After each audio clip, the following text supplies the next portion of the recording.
Hi, you're on the Reddit Confessions channel. She slammed the bathroom door so hard the mirrors shook. I was still holding the flowers. That's how the night started. Me, standing in the hallway with this dumb bouquet I picked up on my way home from work.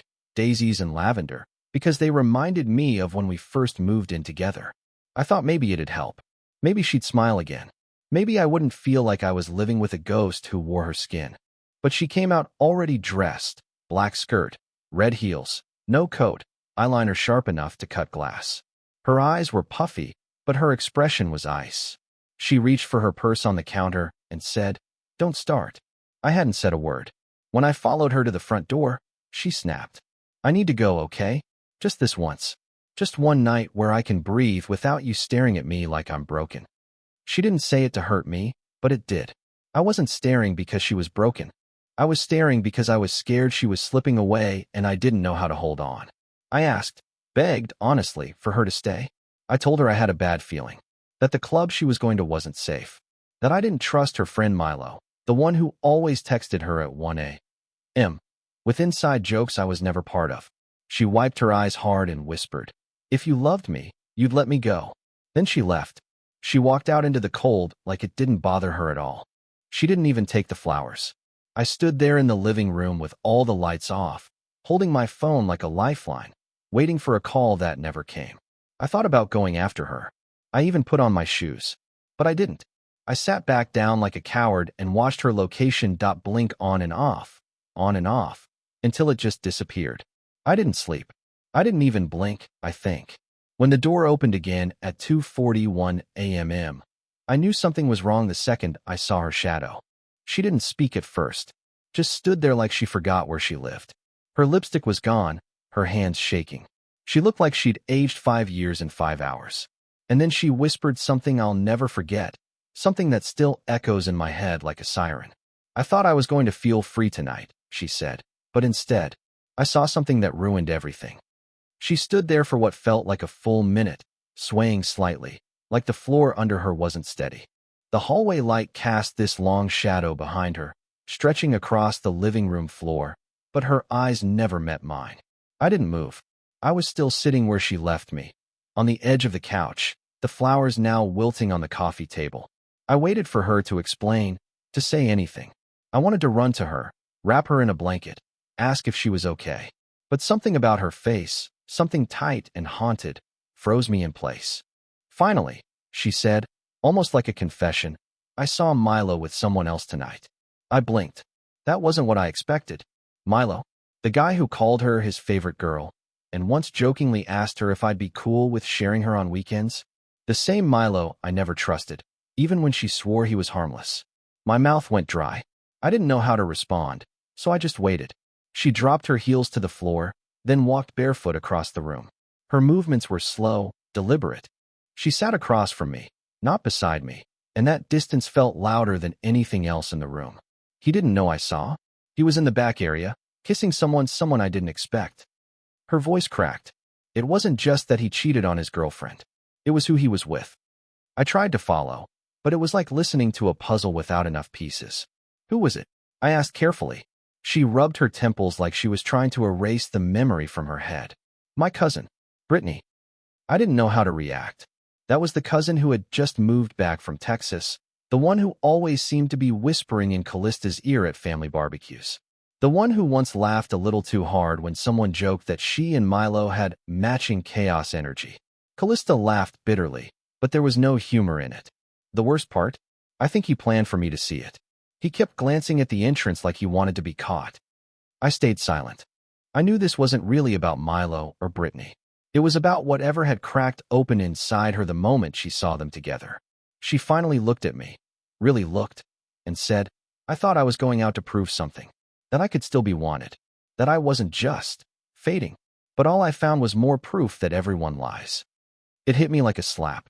Was I part of that everyone? I asked gently, "Is there something you're not telling me?" She hesitated. Her eyes welled up again, and then she whispered, "There is. But if I say it, you might not love me anymore." That sentence broke me, because I already felt her slipping away, and now she was handing me the blade. There was a silence that followed her words, so sharp it felt like the entire house was holding its breath. I sat there, every part of me begging her to speak, but terrified of what she might say.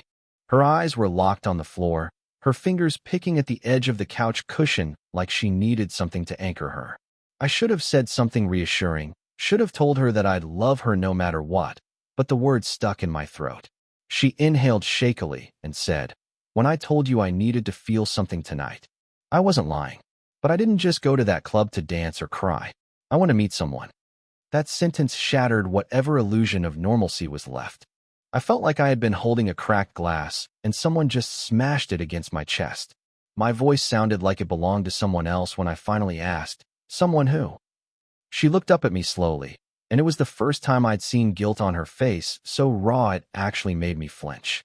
I didn't plan for it to happen, but he's been messaging me for a few weeks now. I never replied, at first. But you and we've been so disconnected lately. I guess I just wanted to know if someone else saw me. Really saw me.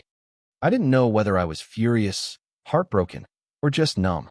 My hands were trembling in my lap. I asked again, more firmly this time, "Who was it?" Her lip quivered. "His name's Devin. He's a guy from work. One of the newer hires in marketing. We've never done anything physical. I swear. It's just texting." But it got intense. Emotional. I told him I was going out tonight, and he said he'd be there. So I went. It felt like all the air had been sucked out of the room. Emotional cheating. That phrase wrapped itself around my spine and squeezed. Maybe to her it didn't feel like betrayal. But to me it was. It absolutely was. I asked her if she saw him. If they talked. If anything else happened. She shook her head, quickly. No. I never even made it inside. The moment I saw Milo and Brittany outside, something just snapped. I realized I didn't want to be that person. I didn't want to go through with it. I felt sick. I sat in my car for an hour, crying, then came home. I wanted to believe her. I really did. But the damage was already there, whether she followed through or not. The intention, the willingness, that was enough to bruise something inside me. I sat back and stared at the ceiling, trying to pretend I wasn't unraveling. She leaned forward, barely above a whisper. "You used to look at me like I was your whole world, Vernon. When did that stop?" I laughed, bitter and hollow. "I never stopped. You just stopped noticing." That was the first time I saw her cry without trying to hide it. She cried for a long time after that. Silent, painful tears, the kind that don't need sound to scream. I didn't comfort her. I couldn't. I was too busy trying to swallow the lump in my throat that felt like a fist. Every time I closed my eyes, all I could see was this faceless guy, Devin, typing sweet nothings to my wife while I was in the kitchen making her lunch for work. How long had I been walking around thinking I was holding things together when I was actually walking alone? She said it wasn't physical, but to me, that didn't matter. It was the emotional part that crushed me most. She shared pieces of herself with someone else. Someone who wasn't me. And she let that someone imagine they had a chance. Eventually, she asked the question I didn't want to hear. "Do you still want me?" I didn't answer. Not because I didn't know the answer, but because I was afraid of how it would sound out loud. She took that silence and ran with it, nodding slowly like she expected it. "It's okay," she whispered, more to herself than to me. I wouldn't want me either. That hurt. A lot. Because as angry and betrayed as I felt, a part of me still ached for her. Still loved her. Still remembered that night on the rooftop years ago when she told me I made her feel safe for the first time in her life. I wanted to scream at her. I wanted to forgive her. I wanted to run. I wanted to stay. Everything at once. But then she added something that shifted the ground beneath me. "He didn't just text me sweet things, Vernon. He also told me lies. He said you were probably cheating on me too. That you were hiding something. That men like you only pretend to be loyal until they get bored." And I believed him. That admission burned more than anything else. She believed him, a guy she barely knew, over me. Over the man who picked up her allergy meds at 2 a.m. without question, who fixed her mother's broken fence in the middle of winter, who never once so much as glanced at another woman since the day he said, "I do." It wasn't just that she betrayed me. It was that she doubted me. That she let someone else poison her mind against me and didn't even give me the chance to prove otherwise. I finally stood up, needing space, needing air. But as I turned toward the hallway, she grabbed my hand. Not tight, but firm. Her fingers were ice cold. I didn't kiss him, Vernon. I swear. But I almost wanted to. That's what scares me the most. There it was. The part she tried to hide. The part that made my stomach twist. The part I'd never be able to unhear. She almost wanted to. And somehow, that almost felt worse than if she had. I didn't speak. I just stood there, hands still in hers, as if the weight of her confession had turned me to stone. My chest felt tight, like breathing was no longer automatic. She said she almost wanted to kiss him. Not that she did, not that she planned to, but that the desire had existed inside her long enough to scare her. And that meant everything she told me about feeling invisible, unloved, unseen. It wasn't just a moment of frustration. It had been building, festering, and I hadn't noticed. Or maybe I had. I just didn't want to believe it. I pulled my hand away and walked into the hallway, needing something solid beneath me, something that wasn't her words or her guilt. I leaned against the wall next to the bathroom, staring at the light switch like it could somehow shut off the storm in my head. From the other room, I heard her moving, a drawer opening, footsteps, then silence. A few seconds later, she appeared behind me, holding something I hadn't seen in years, her old journal. The one she used to scribble in late at night, before she started falling asleep with her back to me. She held it out like it was some kind of offering. "I want you to read this," she said. "If I say it all out loud, I'll break. But you need to know." I didn't want to read it. Not because I was afraid of what was inside, but because I knew it would be real, tangible, written proof that she had been drowning right next to me, and I hadn't noticed her going under. I took the journal and sat on the edge of the bed, unsure if I should open it or set it on fire. She stayed in the doorway, arms crossed, lips pressed tight. Her eyes were red again, but she didn't wipe the tears away this time. I opened to a random page. The first thing I saw was her handwriting, still the same sharp loops and wide letters. The entry was from a night 3 months ago. It read, "Tonight, Vernon asked if I was okay. I lied. I'm not. I feel like I'm screaming into a well, and he can't hear me. He means well, but it's like he's trying to fix cracks in the foundation with duct tape. I don't want to break us, but I can't live in silence anymore." I closed the journal. I couldn't keep reading. Not yet. It was too much. Too raw. I looked at her and asked, "Why didn't you tell me this? Why didn't you show me before you showed him?" Her answer was so simple it knocked the wind out of me. "Because he listened without trying to fix me. You always try to fix everything. But sometimes, I just wanted you to sit in the dark with me." I didn't have a comeback. Just 1,000 broken pieces of myself sitting in my lap, wondering how long ago I stopped being her home. I didn't sleep that night. I don't think she did either. We lay on opposite sides of the bed, motionless, listening to the small, almost pathetic hum of the ceiling fan like it was the only thing holding the silence together. I kept replaying her words over and over in my head. "I wanted you to sit in the dark with me." It sounded poetic when she said it, but it gutted me. I thought I'd been doing everything a good husband was supposed to do. I fixed broken cabinet hinges. I paid the bills on time. I remembered to record her favorite shows when she forgot. But maybe that was the problem. I treated her sadness like a maintenance issue, something to solve and put away instead of something to sit with. It's not that I didn't care. I cared so much it terrified me. I just didn't know how to care in the way she needed. The next morning, she left early. No goodbye, no note. Just the soft click of the front door at 7:14 a.m. and the faint scent of her coconut shampoo on the pillow. I laid there, still holding her journal in my hands. I hadn't read more after that one page. But curiosity, or maybe desperation, got the better of me. I flipped to the last entry. It was dated 4 days ago. For days. Before the club, before the tears, before the confession. The ink was smudged near the end, like she'd cried while writing it. It read, "I dreamt last night that I walked into the kitchen and he looked up at me like he used to. With warmth. Not confusion. Not distance. I missed that version of him. I missed the version of me who believed we'd grow old without breaking. But tonight, I'm going to the club. I want to see if someone else sees me before I disappear completely." I don't know if I've ever felt more like a ghost than I did reading those words. She hadn't gone out to cheat. Not really. She'd gone out looking for herself, hoping someone out there would reflect back a version of her she didn't recognize anymore. And the worst part? I did see her. I had always seen her. I just didn't know how to tell her that. Somewhere between work and routine and stress and pretending I wasn't exhausted all the time, I'd forgotten how to say the things that mattered, the things that made her feel alive. By the time she got home that evening, I was still sitting in the same spot, journal beside me, coffee untouched. She looked at me from the doorway like she wasn't sure if she was welcome. I didn't say anything right away. I just motioned for her to sit beside me. She did, cautiously. I slid the journal toward her and asked, "Do you still want to disappear, or do you want to be seen by me again?" She didn't answer, but her hand reached for mine. She didn't speak when she took my hand, just stared at our fingers like they belonged to strangers meeting for the first time. I wish I could say that moment felt like a breakthrough, some poetic turning point in our broken love story, but it didn't. It felt fragile, temporary, like she was holding on to me because there was no one else in the room, not because I was who she wanted. I asked her if she still had feelings for Devin. The question tasted like vinegar in my mouth. She hesitated, not because she was trying to lie, but because she knew that whatever she said next would matter in ways it hadn't before.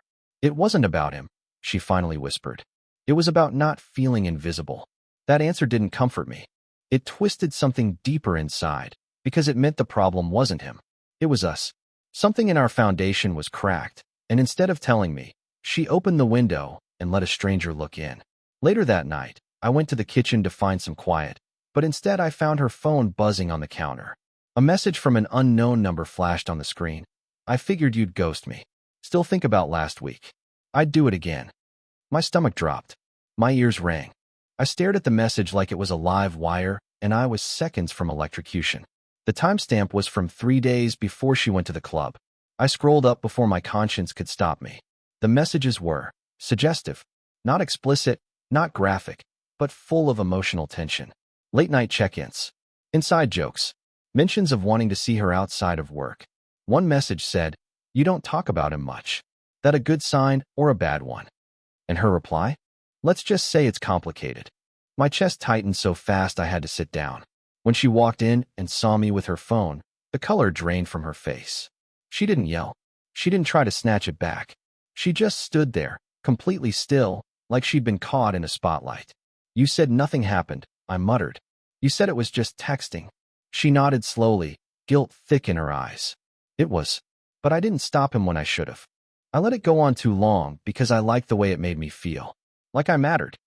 I stared at her, trying to find the version of her I married in the middle of this stranger standing in front of me. "And what about now?" I asked. "Do I make you feel like you matter?" She didn't answer right away. Then, in a voice so quiet I almost missed it, she said, "Right now? I just feel ashamed." And just like that, we were two people sitting in the wreckage of what used to be a marriage, neither one of us sure which way the smoke would blow next. We didn't speak much for the next few days. Not because we were angry, but because words felt too small for what we were trying to sort through. There's something strange about silence when it's shared. It can be heavy, but it can also be healing. I spent hours just sitting with my own thoughts, sifting through 6 years of moments, wondering how we got so far off track without noticing. But eventually, something changed. Not overnight. Not with some grand gesture. Just a slow return to honesty. One night, she came into the room while I was reading, sat down beside me, and said, "I want to try again, but only if we can rebuild something new. Not what we had. Something better." I didn't know if we could. I still don't. But I told her the truth, that I was willing to try, too, even if we had to crawl back to each other piece by piece. We deleted the old messages together. I watched her block his number without flinching. She returned the journal to me, not because I asked, but because she wanted me to keep reading if I ever needed to understand her again. And for the first time in months, she fell asleep in my arms, not with her back to me, but with her head on my chest. It didn't fix everything, but it was the first moment that felt like home again. I've started therapy, not because she asked, but because I realized I'd buried so many feelings under the surface that I didn't know how to show her I loved her in the way she needed. And she's doing her own work, too. Separately, but side by side. I wish I could wrap this story with a perfect bow and say we're stronger than ever. Truth is, we're still figuring it out. But the difference now is that we're figuring it out together. No secrets. No silence. Just two flawed people finally choosing to show up for each other the right way. Maybe that's all love really is. Have you ever gone through something like this, where a relationship almost collapsed, but somehow survived? What moment in this story felt the most real to you? Share your thoughts in the comments below. And don't forget to subscribe to Reddit Confessions for more raw, honest stories like this one. Sometimes the messiest moments are where the healing begins.